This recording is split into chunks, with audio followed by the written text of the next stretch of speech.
교육진단 시간입니다. 지난주 목요일에 2025학년도 수능 시험을 치렀습니다. 수험생과 학부모님들 그동안 수고 많이 하셨습니다. 자, 이제 차분하게 남은 입시 일정에 대비를 해야 하는데요. 오늘은 수능 이후 대입 전략에 대해 알아보는 시간 갖도록 하겠습니다. 오늘도 윤일현 교육문화연구소 대표 윤일현 선생님 전화로 모셨습니다. 윤 선생님 안녕하십니까? 예, 안녕하십니까? 이번 수능의 전반적인 난이도 분석을 좀 해주시고요. 또 올해 입시에서 좀 특히 우리가 눈여겨봐야 할 점이 있다면 어떤 것이 있는지 좀 짚어주시겠습니까? 예, 올해 수능 시험은 여러 기관에서 분석이 나왔습니다만은 지난해보다는 쉬웠다는 게 대체적인 평가입니다. 특히 국어, 수학, 영어 이 세 영역이 모두 작년 수능보다 쉽게 출제가 돼서 원점수로는 합격점이 올라갈 걸로 예상을 합니다. 많은 학부모님들께서 쉬웠다고 하는데 원점수는 올라간다고 하는데 왜 표준점수는 내려가느냐 여기에 대해서 질문을 많이 하시는데 쉽게 표준점수 산출 방법보다도 표준점수가 무엇이냐라는 걸 좀 설명을 드리면요.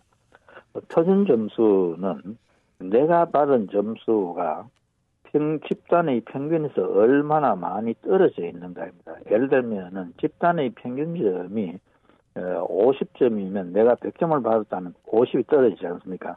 그런데 집단의 평균이 70점이라면은 내가 떨어진 거리가 30점밖에 안 되기 때문에 표준점수는 내려가게 되어 있습니다.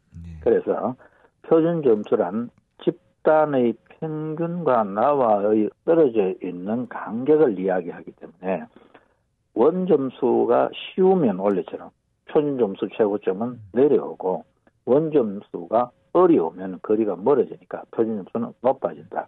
이렇게 이해를 하시고 여러 입시기관에서 나오는 어떤 표준점수에 기반한 대학 진학 가능성 이런 것들을 참고로 보시면 되겠습니다.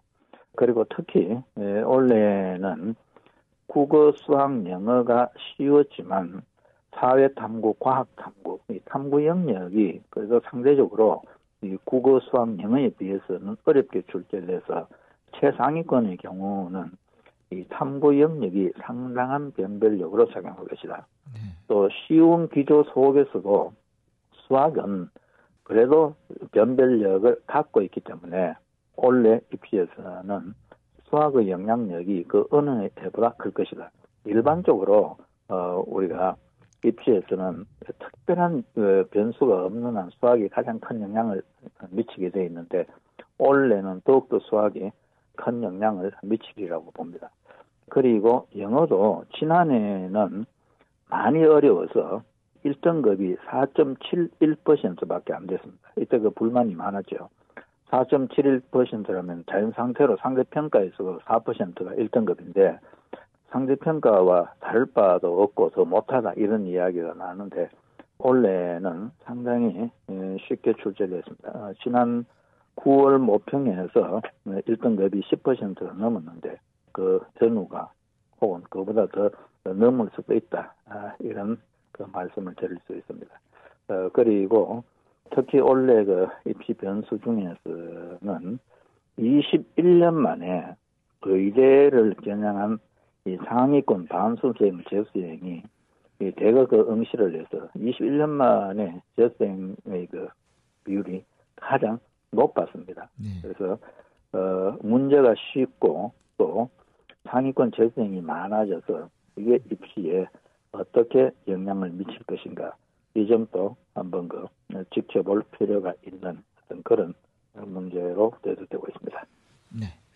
이제 우리 수험생들이 각자 가채점을 해봤을 텐데요. 지금부터 어떻게 해야 하는지에 대해 좀 자세하게 설명을 부탁드립니다. 예, 수험생들이 일단 우리가 가채점을 했고 이제 오늘 이 시점까지는 여러 기관에 많은 분석들이 나와 있습니다. 그래서 여러 입시기관에서 나오는 분석을 보면서 먼저 이 자료를 보는 법부터 먼저 말씀을 드리면 그 어떤 것도 완전하게 다 믿을 수는 없다는 겁니다. 다소의 변수가 있기 때문에 그냥 대충의 참고 자료지 이것이 어떤 그 정밀한 기준치가 될 수 없다는 걸 명심하고 또 우리가 여러 기관에서 나오는 이 분석 자료를 보다 보면은 자꾸 나에게 유리한 해석을 해주는 그쪽에 끌리기 쉬운데, 그러기 때문에 우리가 한두 곳만 보지 말고 여러 다양한 것을 참고하는 말을 합니다. 내게 불리할 수 있는 그런 자료들도 참고해서 결정을 해야 됩니다. 네. 지금 수시가 진행되고 있는데요. 제일 먼저 해야 될 것은 특히 중상위권 대학 중에는 수시에서도 최저 학력 기준을 요구하는 경우가 많습니다. 그래서 여러 기관을 참고해서 내 점수가 내가 지망하는 대학 학과의 최저 학력 기준을 충족하고 있는가, 이 점에 대해서 한번 생각해 볼 필요가 있습니다. 해마다 몇몇 기관의 참고 자료만 보고 나는 최저 학력 기준 충족이 안 된다 이래서 수시를 포기하다시피 한 학생들이 있습니다.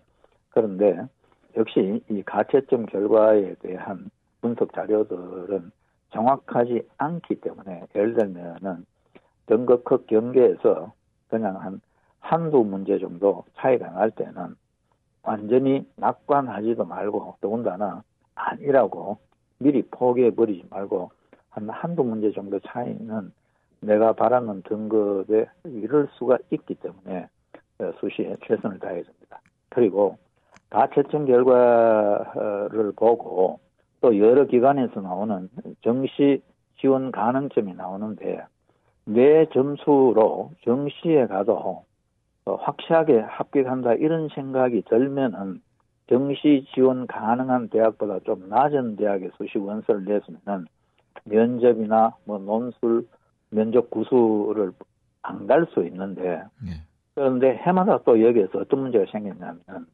또 자기에게 유리한 기준만 보고 내 이 점수로 나는 A 대학에 갈 수 있다, A 대학보다 점수가 낮은 B 대학에 원서를 냈는데 나는 정시로 A 간다 해서 수시 남은 일정을 포기하거나 불참하고 또 최선을 다해서 낭패를 보는 학생이 많습니다. 그래서 근처에 비슷한 경우에는 수시에 최선을 다하는 게 바람직합니다. 특히 이 점은 그냥 몇몇 사람의 견해만 보지 말고 여러 사람의 견해를 같이 봐야 한다는 것, 이런 것도 꼭 명심하면 좋겠습니다. 네.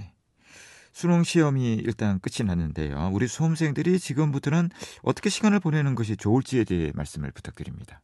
예, 최근 수능이 끝나고 몇몇 보도를 보면은 수능이 끝나고 난 뒤에 무엇을 가장 하고 싶었냐 이렇게 물었을 때 어떤 한 업체의 조사에 의하면은 수험생들이 절반 정도가 아르바이트를 하고 싶다, 아르바이트를 해서 돈을 벌고 싶다, 그다음 여행 이런 게 있는데, 물론 아르바이트로 사회적 경험도 하고 또 용돈도 버는 것도 좋겠습니다만은 일단은 사실은 대학 가기 전에 이 기간이 굉장히 여유가 있습니다. 우선 앞서서도 말씀을 드렸습니다만은 수시에 대비하면서 또 수시가 좀 어렵다고 생각하는 학생은 지금부터 자료를 보고 원서 접수 기간까지 시간이 많기 때문에 가나 다학원별로 포트폴리오를 작성해서 내가 유리한 대학, 유리한 학과, 가중치는 어떻게 작용하는가,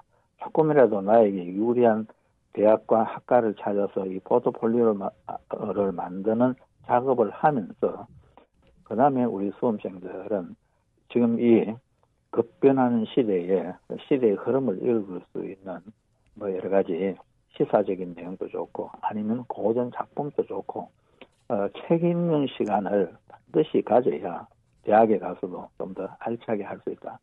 제가 해마다 많이 보는데 그냥 수능 끝나고 아무것도 없이 아르바이트를 하거나 아니면 그냥 전적으로 노는 데만 몰입하다가 대학에 입학하면은 이 생활이 연장이 돼서 1학년 때부터 어떤 뚜렷한 목표의식이나 꿈에 입각한 최선을 다해서 대학 생활을 하는 게 아니고 역시 대충 하는 경우가 많더라는 겁니다. 그래서 좀 여유가 있는 이 기간 동안에 어떤 자신의 미래 진로 탐색이나 여행도 하고 책도 읽으면서 많은 생각을 해본 학생이 바로 입학에서도 좀 더 알차고 좋은 출발을 할 수 있더라.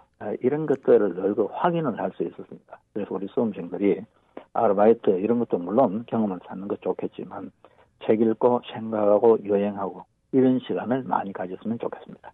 네. 오늘 말씀 대단히 감사합니다. 윤일현 교육문화연구소 대표 윤일현 선생님이었습니다.